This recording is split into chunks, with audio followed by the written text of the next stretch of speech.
চন্দরার বয়স 17-18। স্বাস্থ্যবতী চেহারা, গোলগাল মুখ, ঠিক একটা নতুন নৌকার মতো।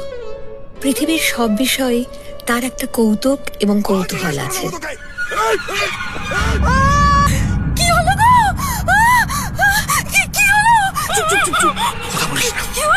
কি হয়েছে দাদা ঠাকুর? ঝগড়া করে ছোট বউ বড় বউয়ের মাথায় এক দায়ের কোপ বসিয়ে দিয়েছে। সত্যি কথা বলো, তুমি খুন করেছো? হ্যাঁ, আমি খুন করেছি। কেন? আমি তাকে দেখতে পারতাম না। ঝগড়া হয়েছিল? না। সে তোমাকে প্রথমে মারতে এসেছিল? না। তোমাকে কোনরূপ অত্যাচার করেছিল? না। সাক্ষীর দিকে চেয়ে বলো, এ তোমার কে হয়? ও আমার স্বামী। ও তোমাকে ভালোবাসে না? হয় নাই। পুলিশকে বলবে বর্দি তোমার দিকে বঁটি নিয়ে তেড়ে এসেছিল। তুমি তখন নিজেকে বাঁচাতে দা দিয়ে ঠেকাতে গেছিলে।